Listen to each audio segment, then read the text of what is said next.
¿Qué tal? Sean bienvenidos a nuestro segundo día de nuestro curso Tópicos Selectos de Laboratorio Clínico. Nuevamente es un gusto darles la más cordial bienvenida en nombre de todo el equipo que conformamos EduLab. Y en esta ocasión, concretamente el día de hoy, si estás viendo esta conferencia en vivo, cabe señalar que en este día estamos teniendo 3 conferencias simultáneamente. Si ya estás participando en esta sala, aquí quédate. Ya que pues bueno, a lo largo de todos estos días vas a poder tener acceso a las diferentes conferencias que conforman este curso. De hecho, el curso va a estar disponible hasta el día 26 de junio, así que puedes consultar libremente todas las clases. En esta sala tenemos la participación de la doctora Norma Morales con el tema marcadores bioquímicos en el infarto al miocardio. En otra de las salas está participando el químico Carlos Virgen con el tema interpretación de pruebas de coagulación, y en otra de las salas tenemos a la química Susana Ramírez con el tema enfermedad de Chagas. Entonces, si ya estás en esta sala, aquí quédate. Aprovecha al máximo toda la información que la doctora Norma nos va a estar compartiendo con respecto al tema de marcadores bioquímicos para la detección de infartos al miocardio. Recuerda que en este curso también puedes obtener tu constancia de participación, la cual está respaldada por el Colegio Mexicano de Ciencias de Laboratorio Clínico y tiene un costo de 100 pesos. Si no quieres la constancia, no te preocupes, no tienes que pagar absolutamente nada y participa de esta actividad, ya que lo importante es que puedas aprovechar al máximo todas las experiencias que los maestros nos están compartiendo a lo largo de este curso. Y también te quiero recordar que el día lunes 20 de junio estaremos empezando con las inscripciones a nuestro diplomado internacional en patología clínica por laboratorio, la 5ª generación. Ya son 4 generaciones que han terminado, más de 500 alumnos han finalizado este diplomado. Estamos por iniciar la 5ª generación. Recuerda que aquí te está apareciendo en la pantalla un código QR. Si lo escaneas vas a tener acceso al temario completo y a toda la información completa de este diplomado. Recuerda que está conformado por 12 módulos. Ahí está la información completa, los costos, la dinámica. Y recuerda que los primeros 50 en inscribirse van a obtener regalos. En la primera clase estuvimos detallando toda la información referente a los regalos, a la dinámica. Entonces no te quedes fuera y inscríbete en la lista de espera para que te podamos recordar en cuanto se abran las inscripciones y pues bueno, pueda ser de esos 50 primeros alumnos que obtengan su regalo. Recuerda que el enlace también para consultar toda la información, además del código QR, lo puedes consultar aquí en la descripción de este video. Y pues bueno, sin más preámbulo, te doy la más cordial bienvenida a esta sala en donde nos acompaña, te reitero, la doctora Norma Morales con el tema marcadores bioquímicos en el infarto al miocardio. Entonces, nos vemos en un ratito más y nuevamente sean bienvenidos a esta conferencia.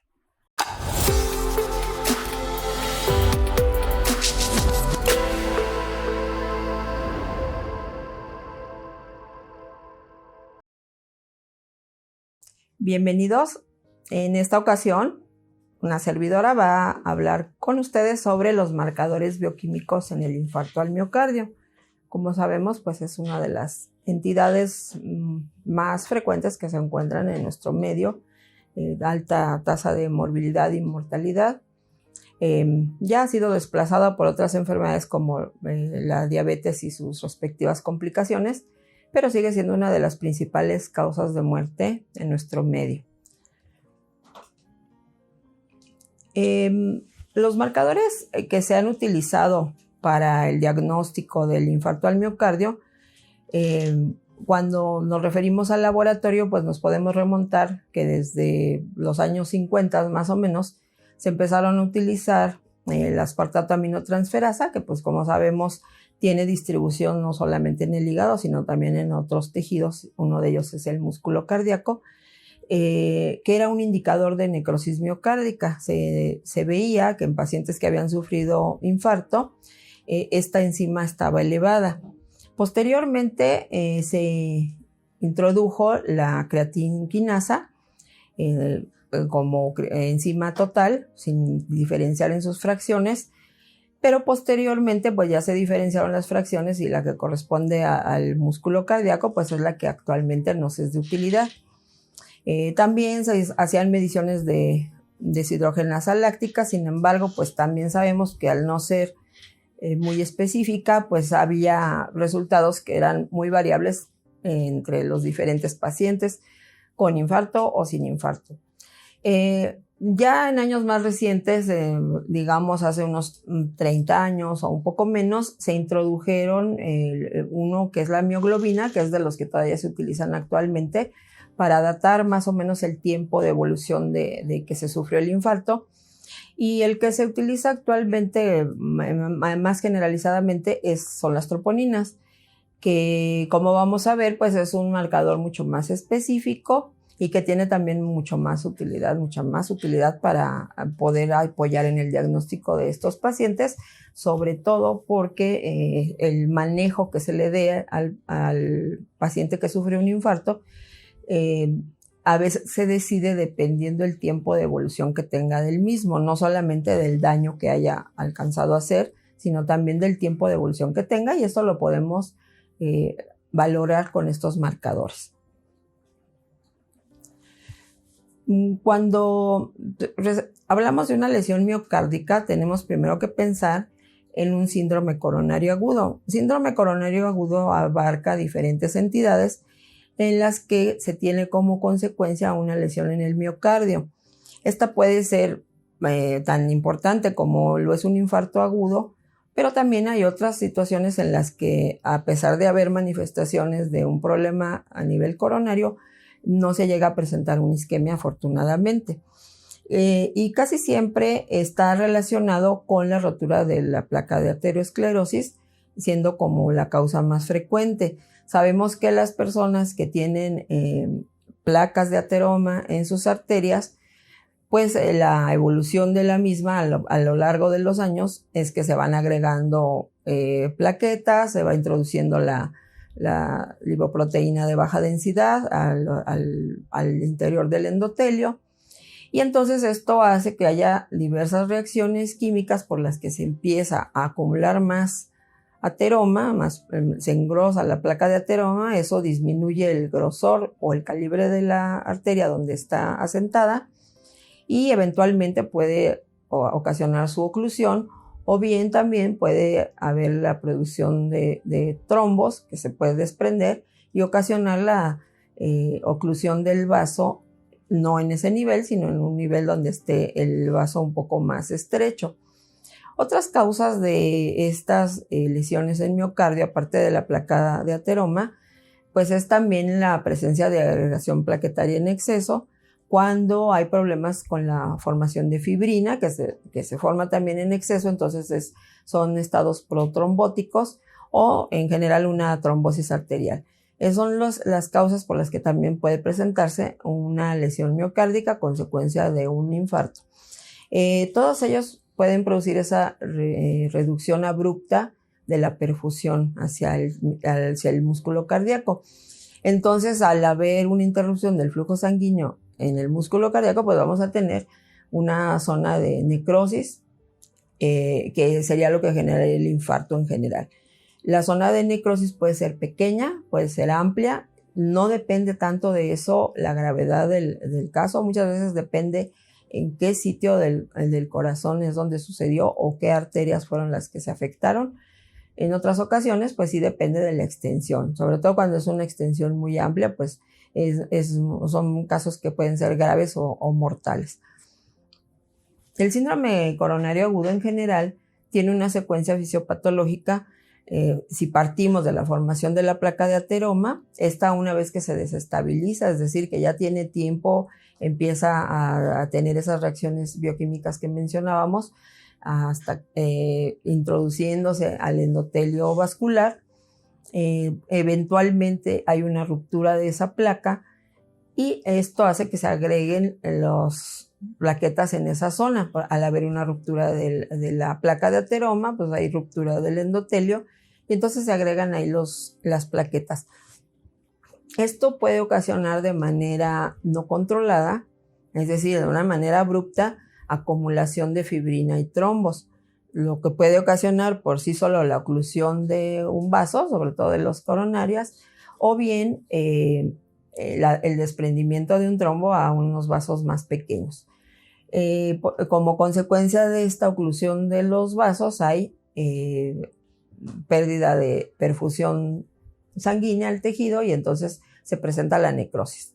Eventualmente puede haber remodelación, hay situaciones en las que es obviamente abrupto el cambio, pero puede llegar a ser muy pasajero, se atiende a tiempo o los vasos que se ocluyeron no eran las ramas principales, entonces pueden ser necrosis en zonas pequeñas y eventualmente puede haber remodelación de este tejido del miocardio. Aquí en este esquema vemos la secuencia de la placa de ateroma, las moléculas que participan en la formación de la placa, como sabemos, la lipoproteína de baja densidad y sobre todo cuando es oxidada, y factores que son proinflamatorios. En la placa inestable ya tenemos la participación de otros factores que pueden llegar a producir la ruptura precisamente de la placa, donde también van a participar factores inflamatorios, pero también protrombóticos. Y esto ocasiona la oclusión del vaso, que llevaría a la isquemia del tejido al que irriga ese vaso, con posible necrosis. Y cuando ya pasó un tiempo, que pueden ser desde días hasta semanas o meses después, se puede lograr cierta remodelación dependiendo la zona y dependiendo la extensión del tejido. Esa remodelación, pues lógicamente va a quedar una cicatriz que casi siempre es detectable por los electrocardiogramas, ya que ellos lo que nos están midiendo es la actividad eléctrica del corazón, y al haber alguna zona donde el tejido no está normal, no está transmitiendo esa electricidad normalmente, puede detectarse a través del electrocardiograma. La evolución de la placa de ateroma, pues es muy importante que recordemos que primero se acumulan las lipoproteínas de baja densidad, cuando están en exceso, sobre todo en la capa íntima de nuestras arterias.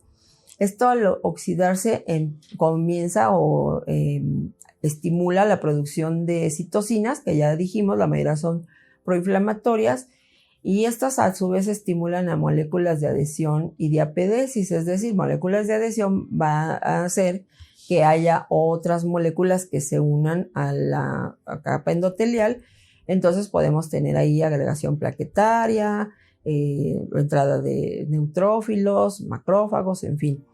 Los macrófagos a su vez pueden ser estimulados y estos expresan receptores colectores. Estos receptores colectores lo que van a hacer es favorecer la fagocitosis de todas esas moléculas que están oxidadas alrededor de las lipoproteínas de baja densidad.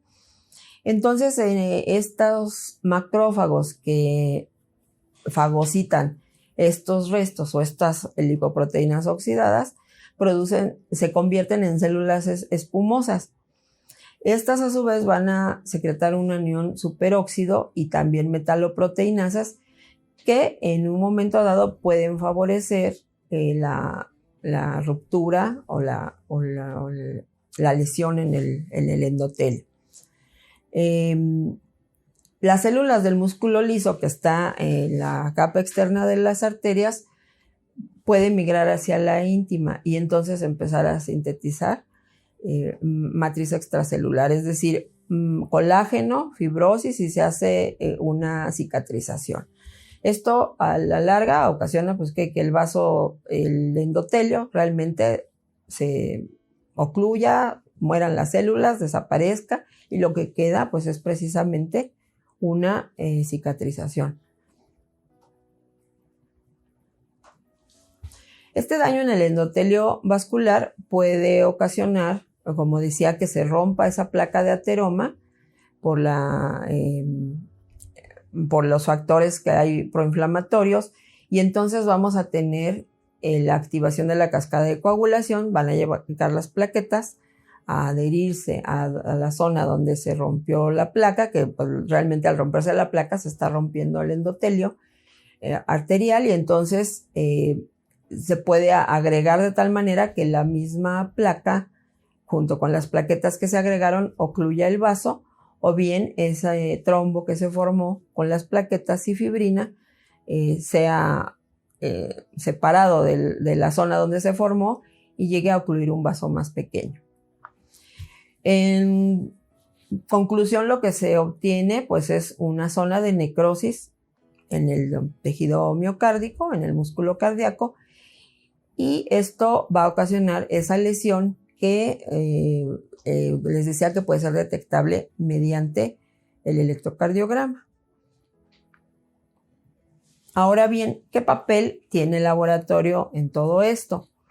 Decíamos que uno de los primeros marcadores bioquímicos que se utilizaron fue la creatincinasa, que es un dímero formado por dos subunidades. Una es la CKB y otra es la CKM, ambas que predominan en diferentes tejidos, sobre todo la CKM en músculo, y cada una tiene una masa molecular de 40 kilodaltons. Entonces son dos subunidades que forman esta molécula, que es un dímero. Esta a su vez tiene 3 isoenzimas, es decir, la CK fisiológicamente se presenta en 3 formas. Una es la CK1BB, que se encuentra predominantemente, como dijimos, en cerebro y también en pulmones.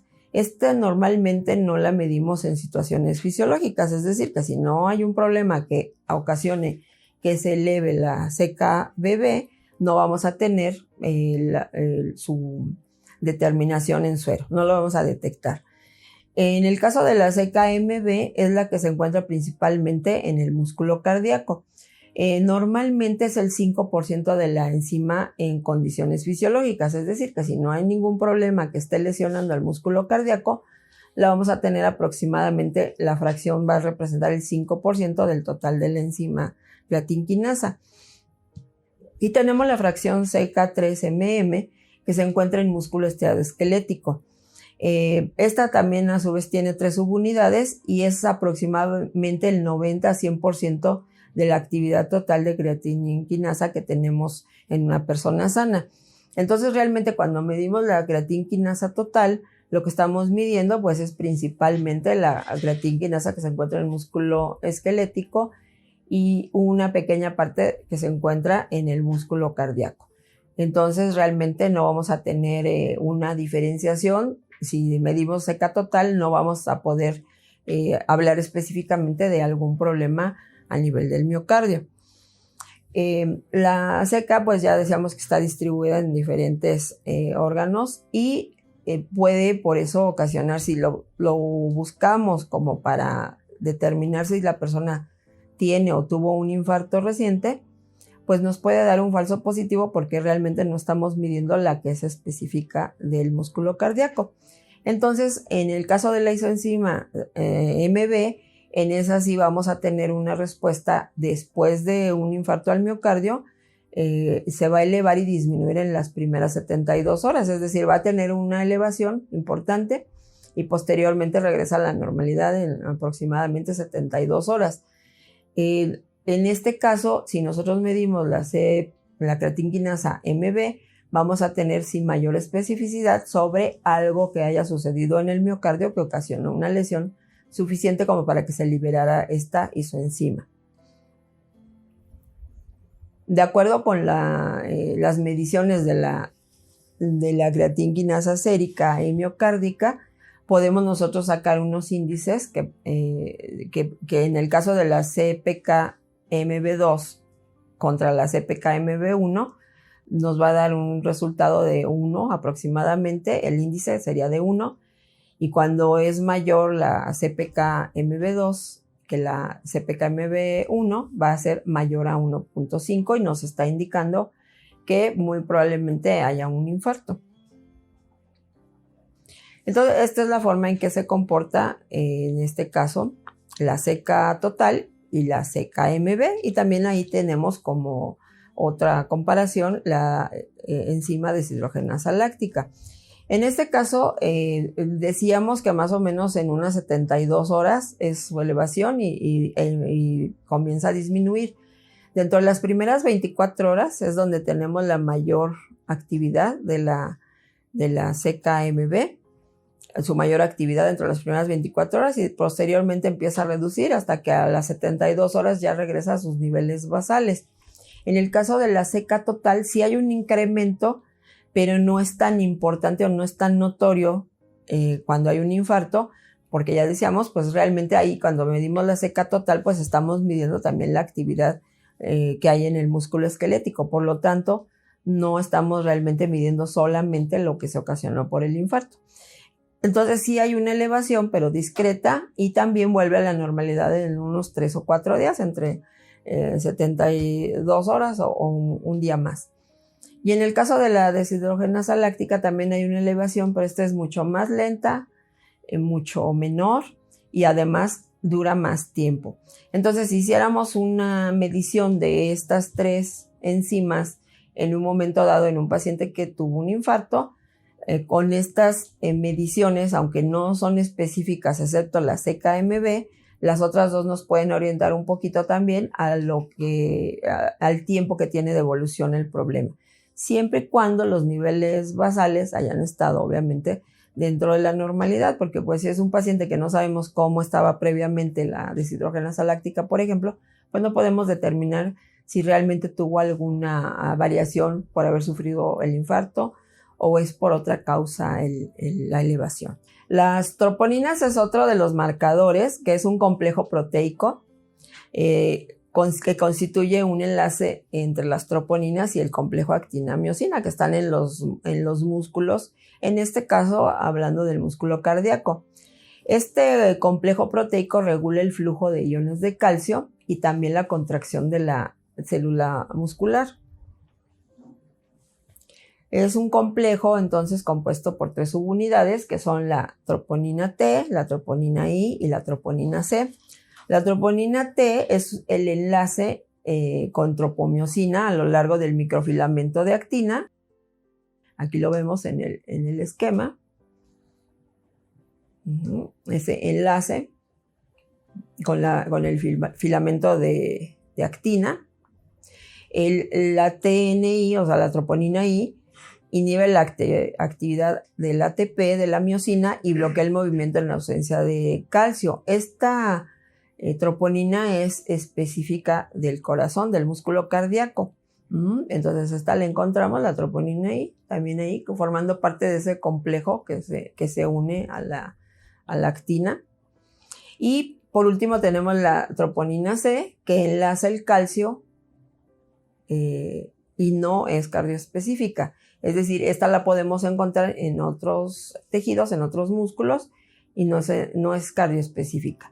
Entonces aquí realmente la que nos es de mayor utilidad pues sería la troponina I y un poco la troponina T. Vamos a ver cómo se realizan estos estudios actualmente. Las troponinas entonces interactúan con la tropomiosina formando el complejo que ya vimos, troponina-tropomiosina. En el momento que hay alguna lesión en el miocardio y que se produce necrosis, la célula cardíaca, el miocardiocito, va a empezar a liberar esa troponina, así que sale del túbulo que está, o de la fibra que está de actina, se va a romper ese complejo y se empieza a liberar y queda libre en el citoplasma.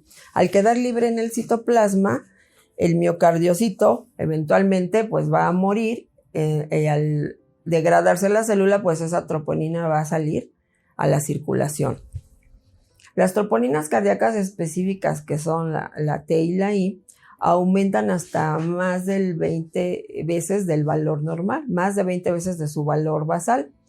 Los niveles pueden permanecer elevados hasta 7 días en el caso de la TNI y 14 en el caso de la TNT, después de haber sufrido el infarto. Entonces son marcadores que, además de que nos indican que efectivamente hubo un infarto, nos pueden más o menos indicar el tiempo de evolución, porque no todos los infartos son como suceden en las películas o en las telenovelas, que la persona empieza a sentir el dolor en el pecho y en ese momento se infarta.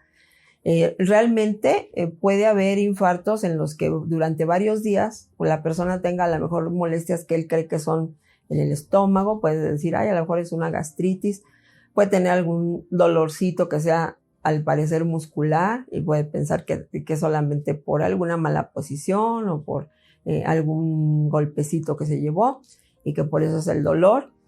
Y sin embargo, la realidad es que puede ser un infarto.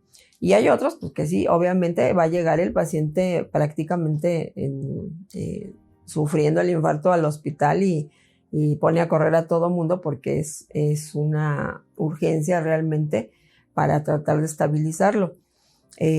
No todos los infartos se presentan igual, sobre todo en personas ya mayores, por ejemplo, mayores de 70 años o incluso más ancianitos.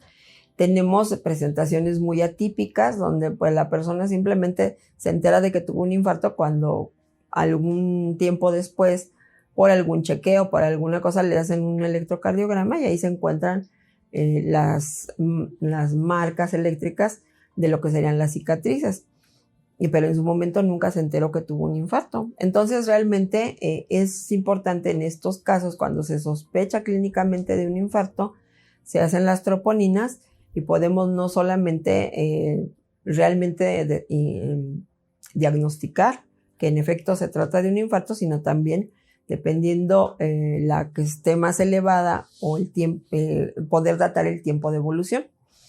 Se considera más sensible y específico la troponina I, como ya mencionábamos, y con la troponina T, que es la que es un poco menos específica, tenemos más falsos positivos, es decir, puede haber elevación, pero no necesariamente se relaciona con haber sufrido un infarto. Otro parámetro que se utiliza es la mioglobina. Esta es de las primeras que aumenta en cuanto el infarto se presenta, aunque no es específica porque se produce en otros órganos, pero en caso de que haya sospecha clínica de un infarto o que se haya detectado por el electrocardiograma que el paciente está sufriendo un infarto, se puede presentar elevada desde 2 a 4 horas a partir del infarto, es decir, se eleva casi inmediatamente. Es más sensible que la creatinquinasa, pero menos específica. Entonces, si de por sí la creatinquinasa no es muy específica, entonces ahora la mioglobina tampoco es específica. Entonces se debe interpretar el resultado dentro del contexto clínico de un posible infarto o un síndrome coronario agudo. Entonces su valor predictivo positivo aumenta cuando también se complementa o se acompaña de la elevación de la troponina I. En este caso, obviamente, si tenemos elevación de la troponina I, elevación de la mioglobina, vamos a saber que tenemos un infarto, pero que además que es un infarto muy reciente, de apenas unas horas, porque el tiempo de elevación de la mioglobina a raíz de un infarto al miocardio es relativamente corto. Como decíamos, 4 horas es aproximadamente lo que dura la elevación. Esta proteína, la mioglobina, va a transportar el oxígeno que se encuentra tanto en músculo cardíaco como esquelético. Entonces, pues, al no ser específica del miocardio, podemos encontrarla elevada en otras condiciones, pero dentro del contexto adecuado y acompañando la troponina, pues tiene un alto valor en el diagnóstico y también en el pronóstico del paciente. Cuando hay daño al miocardio, pues obviamente se va a liberar esta mioglobina, pero también en otras lesiones musculoesqueléticas, incluso simplemente en alguien a quien se le aplicó una inyección intramuscular, si tiene un proceso inflamatorio, por ejemplo, localizado, puede elevarse la mioglobina. Y lógicamente que si por algún motivo se le hizo la medición de la mioglobina, pues no sería pensando en un infarto, pues porque clínicamente no tiene ese problema. La concentración más elevada está en el músculo tanto cardíaco como esquelético. Y cómo funciona que el oxígeno que está almacenado se libera cuando disminuye la cantidad de oxígeno. Entonces esto facilita el que las mitocondrias tengan de manera constante el ambiente aeróbico necesario para producir energía. Es un componente también proteico de esta mioglobina, la globina, que como sabemos es una única cadena peptídica que tiene 8 secciones en una hélice alfa, y esta forma una hendidura que sería el complemento al grupo M, al grupo M en el caso de la hemoglobina. El hemo libre tiene afinidad elevada por el oxígeno y se oxida irreversiblemente para formar hematina en el caso de que estamos hablando de la globina cuando se une a la hemoglobina, cuando se separa más bien de la hemoglobina. La mioglobina tiene un valor habitual de 85 a 90 nanogramos por mililitro. El intervalo de los ensayos es de 0 a 900 nanogramos por mililitro, es decir, que puede detectar hasta esas cantidades, y se eleva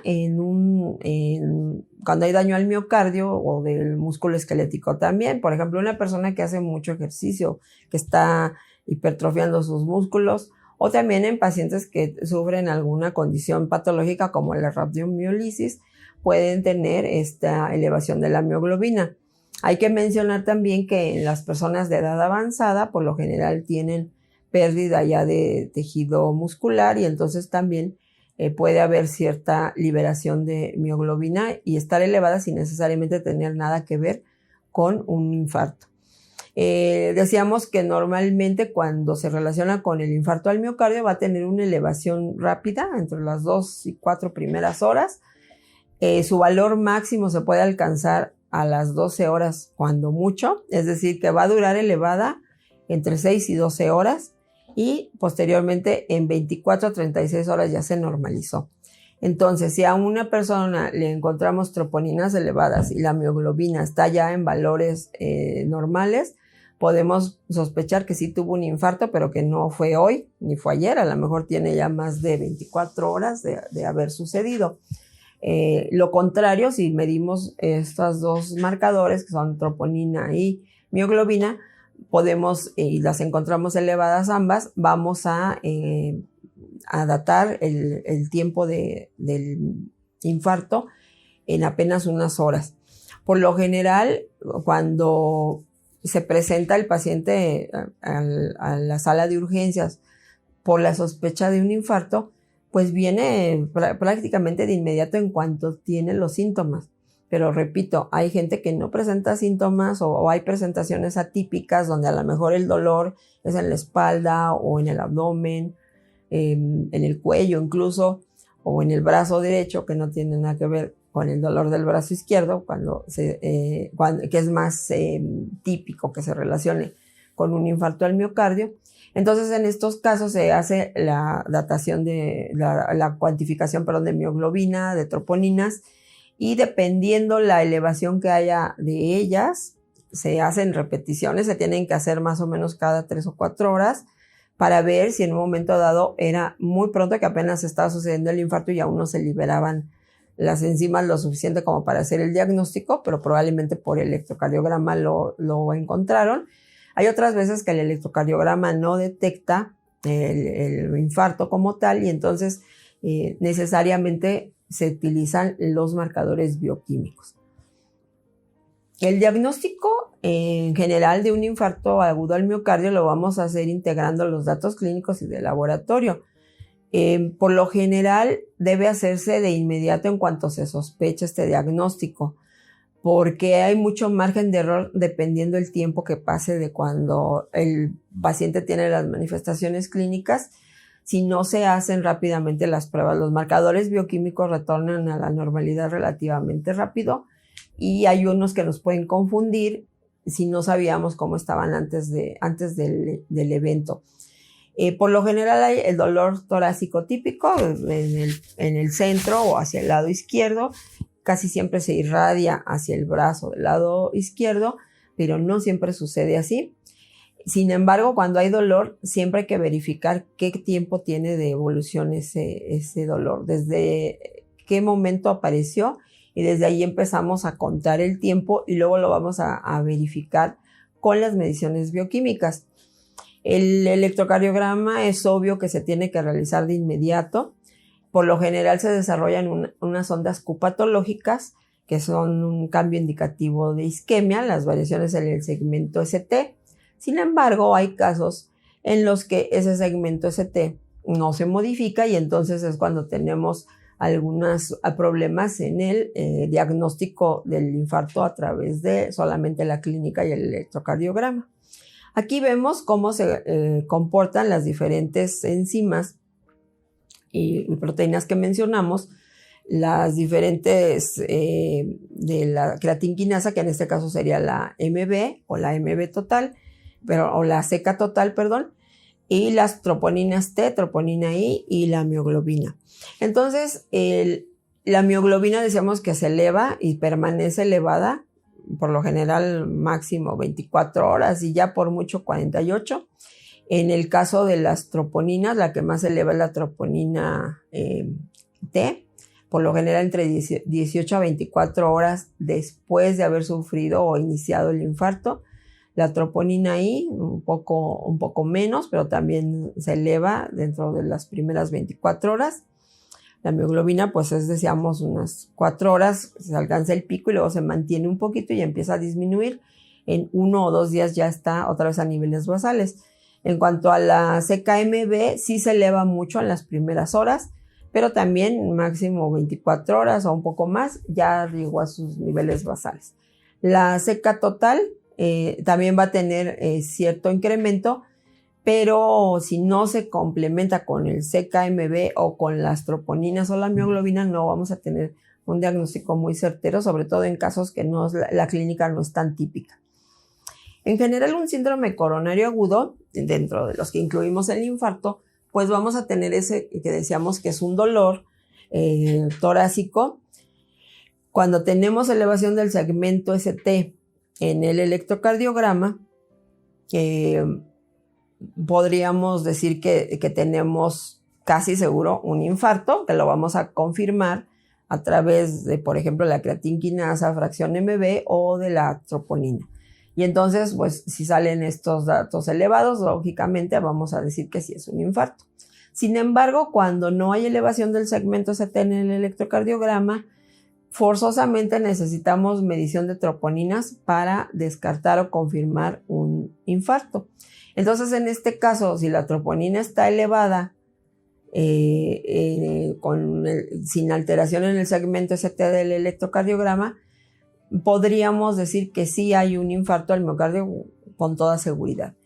Y si está normal o no se detecta que haya ninguna elevación en la troponina, entonces podríamos decir que sí es una entidad que se integra en los síndromes coronarios agudos, pero no sería un infarto, pudiera ser una angina inestable. En las anginas inestables, que es la angina de pecho, cuando es inestable, puede haber episodios donde haya dolor en el tórax parecido al de un infarto, aunque por lo general es mucho menos intenso, pero muchas veces se puede llegar a confundir, y ese dolor ocasiona que pues, la persona se alarme, vaya a la sala de urgencias o a ver a su médico de inmediato, pero en el electrocardiograma normalmente no hay elevación del segmento ST, pero ante la disyuntiva de que si no hay elevación del segmento ST en el electro, puede haber o no infarto, entonces por eso es que se necesitan las troponinas. Si las troponinas no están elevadas, entonces podemos decir con bastante exactitud que no se trata de un infarto y que probablemente se trata de una angina inestable. Sin embargo, independientemente del resultado en el electrocardiograma, si hay elevación de troponinas, sobre todo la más cardioespecífica, pues sí vamos a tener el diagnóstico prácticamente del infarto también. Entonces, habitualmente, si tenemos nosotros un dolor de menos de 4 horas de evolución, lo que se indica es que se tomen tanto la creatinquinasa fracción MB, la mioglobina y las troponinas. Si el dolor ya tiene más de 4 horas de evolución, realmente ya no tendría mucha utilidad medir la mioglobina y entonces nada más mediríamos la creatinquinasa y la creatinquinasa fracción MB y las troponinas. Después de 4 horas, cuando el dolor inició en menos de 4 horas de cuando el paciente llega con nosotros y le hacemos esta toma de muestras para medir estos elementos, si después de 4 horas el paciente clínicamente prosigue ahora sí que con su cuadro, tenemos que hacer una nueva medición. Y en este caso, si tenemos una alteración en la creatinquinasa, la MB o la troponina, porque acuérdense que la única que se presenta casi de inmediato es la mioglobina. Si el dolor tiene menos de 4 horas y medimos mioglobina, seguramente esta va a estar elevada y a lo mejor la troponina y la creatinquinasa MB todavía no. Pero si dejamos pasar después de otras 4 horas, se vuelven a hacer la medición y entonces lo que vamos a encontrar es que a lo mejor la mioglobina no está elevada, tampoco estuvo elevada después de otras 4 horas, pero la CK-MB y la troponina sí, y entonces podemos decir que sí es un infarto, pero a lo mejor sí tenía un poco más de tiempo de evolución y por eso al principio no se detectó la mioglobina. El índice de la creatinquinasa MB mayor a 4 y las troponinas por arriba de 2.5 nanogramos por mililitro, prácticamente nos están dando un diagnóstico consistente con infarto al miocardio, independientemente de lo que hayamos visto en el electrocardiograma. Mientras que si el índice de CK-MB es menor a 4, como veíamos cuando vimos las fracciones de la creatinquinasa, entonces nos vamos a ir también a las troponinas. La troponina, cuando está en niveles de 0.6 a 2.5, podríamos pensar que es posible un infarto, pero a lo mejor fue un infarto pequeño y que por eso no se elevó tanto la troponina, o sea que apenas fue un proceso isquémico muy leve que no dañó tanto tejido y entonces la troponina por eso no se elevó. Y en el caso de que la troponina esté por debajo de 0.5 nanogramos por mililitro, pues entonces sí descartamos infarto y lo que podemos sospechar es una angina inestable, como mencionábamos con el electrocardiograma. Entonces aquí, independientemente de lo que se haya obtenido en el electrocardiograma, si en el electrocardiograma no detectamos en ese momento el infarto, sí lo podemos diagnosticar o detectar mediante los marcadores bioquímicos. Entonces es muy importante, como les decía, no solamente el realizarlos, sino también correlacionar con el tiempo de evolución. De ese tiempo de evolución va a depender el manejo que le puedan hacer, en muchos de los casos, el manejo que se puede hacer al paciente. No es lo mismo cuando en esos momentos se esté infartando, se puede hacer algunas acciones para limitar la evolución de la isquemia, que no se presente necrosis, o sea, lo menos posible, a cuando ya es un paciente que tiene varias horas de evolución. A lo mejor fue muy atípica su evolución, el dolor no era muy claro que fuera realmente en el tórax y sin embargo puede haber un daño más o menos extenso y el manejo obviamente tiene que ser diferente.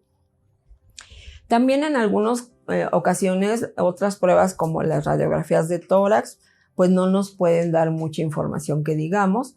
En ocasiones, pues puede haber tal vez si hacemos alguna prueba como un ecocardiograma, alguna prueba hemodinámica de imagen en el corazón, pues pudiéramos encontrar algunas otras cosas, pero por lo general es suficiente con el electrocardiograma y los marcadores bioquímicos. Los marcadores bioquímicos, como repito, para que nos indiquen el tiempo de evolución del problema isquémico. Y puede haber otros datos clínicos, por ejemplo, fiebre, leucocitosis, alteraciones en la velocidad de sedimentación globular, pero realmente pues como son tan inespecíficos, pues solamente ya relacionándolos en el contexto clínico del infarto, pues es como podríamos pensar que realmente está participando y nos ayudan un poquito a completar el diagnóstico. Cuando hay un infarto agudo al miocardio, también es importante decir que hay otras entidades, no solo la angina inestable, que se pueden confundir con un infarto, como por ejemplo una pericarditis aguda, es una inflamación del pericardio, la membrana que rodea el corazón, y puede ser dolorosa y pensar la persona que se está infartando. Un embolismo pulmonar, una disección aórtica, que son situaciones en las que en el caso de la disección aórtica, pues hay una ruptura de la aorta, entonces falta el flujo sanguíneo al corazón y entonces se puede llegar a confundir la sensación que se tiene y el dolor que se tiene con un infarto. Osteocondritis, no, así que ahí sí no tiene nada que ver con el corazón ni con el sistema cardiovascular, pero si nuestros huesos de las costillas, o sea, las costillas, están con una osteoartritis o algún problema inflamatorio o tuvieron algún traumatismo, pueden llegar a presentar dolor de manera que la persona piense que es del corazón y no que sea de las costillas. Y por último, la enfermedad acidopéptica, que también muy frecuentemente, sobre todo en personas ya mayores, como les decía anteriormente, de arriba de 70 años o personas que están, por ejemplo, en un asilo o que no tienen mucha atención, digamos, de su familia o de sus cuidadores, puede llegarse a confundir un dolor de gastritis o de una úlcera con el problema del infarto al miocardio. Y entonces, si la persona no es atendida o no está acompañada por alguien como para que la persona le pueda decir me duele mucho aquí y la lleven al médico, pues entonces se aguantan su dolor o toman algún antiespasmódico y a veces se les pasa y quiere decir que sí era nada más una enfermedad acidopéptica. Y cuando no, pues a veces tienen los infartos, no son tan grandes y se detectan ya después de un tiempo a través del electrocardiograma. Entonces, pues yo espero que les sea de utilidad esta pequeña revisión que hicimos de los marcadores bioquímicos, cómo ayudan y que sí son muy importantes en el infarto al miocardio. Sabemos que el médico siempre en lo que se va a basar antes que nada es en el electrocardiograma y en la clínica del paciente, pero afortunadamente estos marcadores nos sirven para poder evaluar qué tanto tiempo tiene de evolución el problema. Y también hay que mencionar que existen pruebas que se hacen, pruebas rápidas de estos marcadores, que son muy útiles porque precisamente llega el paciente literalmente infartándose a la sala de urgencias, pues ahí le toman la prueba rápida, pero esta debe siempre ser verificada con una muestra que también se lleve al laboratorio y ahí se haga en el procedimiento normal. A lo mejor son unos minutos más, pero a veces unos minutos hacen la diferencia entre la vida y la muerte. Entonces, realmente el hecho de que se hagan estas pruebas rápidas, si bien no son 100% confiables, sí apoyan mucho para la actuación del médico en el momento de la urgencia. Ya después se confirma o se descarta con los resultados que se hayan obtenido en el laboratorio y que pues también son pruebas que se deben reportar rápidamente. En ocasiones dicen, yo no hago la mioglobina, la mando a un laboratorio de referencia. ¿Tiene algún sentido que yo la entregue después? Pues sí, porque finalmente lo único que nos va a ayudar la mioglobina en este caso es que en el momento que se le tomó la muestra tenía muy poquito tiempo de evolución el infarto. No importa que se lo reportemos al otro día. Finalmente el diagnóstico ya lo hicimos con el electrocardiograma y las troponinas, por ejemplo, pero que haya o no presencia de mioglobina, pues puede hacer la diferencia entre que el médico decida un manejo ya a mediano plazo diferente al que le hacen y que le tienen que hacer a todos de urgencia, ¿no? Entonces sí es importante que estas pruebas las hagamos o no las hagamos en nuestros laboratorios, tengamos bien entendido el fundamento, aunque lo mandemos a un laboratorio especializado o de un laboratorio de referencia en todo caso. Saber que las troponinas pues sí tienen que ser de inmediato el resultado, así que ahí sí no hay pierde. Las otras pueden esperar porque nada más van a ayudar a que se tomen decisiones, pero una vez que ha pasado la urgencia. Entonces, bueno, esta pequeña plática espero que les sea de utilidad para entender más el fundamento de estas pruebas y apoyar como siempre a nuestros pacientes en sus diagnósticos oportunos para que los médicos puedan dar el tratamiento adecuado. Muchas gracias. Pues desafortunadamente estamos llegando al final de nuestro segundo día del curso Tópicos Selectos de Laboratorio Clínico. Recuerda que el día de hoy estuvimos simultáneamente en 3 clases. Hasta el día 26 de junio vas a poder consultar todas las clases, así que si o por obvias razones participaste en una conferencia y al mismo tiempo se estaba transmitiendo otra, no te preocupes. Hoy mismo ya puedes accesar a la otra clase que se transmitieron, a las otras clases que se transmitieron en las otras salas, y hasta el día 26 de junio vas a poder consultar todas las clases. Entonces no te preocupes, lo importante que aquí es que aproveches al máximo toda la información que nos han estado compartiendo los maestros con nosotros. Pues bueno, te recuerdo, no te olvides que está por iniciar la quinta generación del Diplomado Internacional en Patología Clínica por Laboratorio. Las inscripciones empiezan este lunes 20 de junio a las 9 de la mañana. Recuerda que aquí en el código QR puedes escanear el código para tener acceso a la página, o bien en la descripción del video puedes tener acceso, en este caso, al enlace para obtener, en este caso, la información completa del diplomado. Ahí también está el enlace para que te suscribas al portal EduLab, porque recuerda que los suscriptores al portal EduLab tienen un costo preferencial, aún por encima del costo preferencial. Entonces, aprovecha al máximo los beneficios que te da el estar suscrito al portal EduLab. Ahí también está el enlace para que conozcas el portal EduLab si no lo conoces.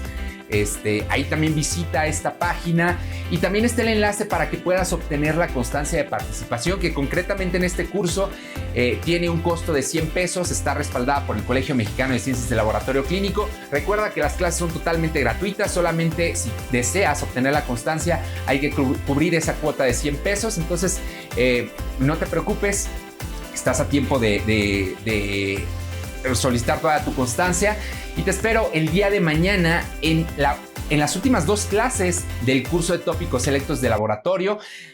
Te mando un fuerte abrazo en donde quiera que te encuentres, y nos vemos el día de mañana en el tercer y último día del curso de tópicos selectos. Que estés muy bien y hasta mañana.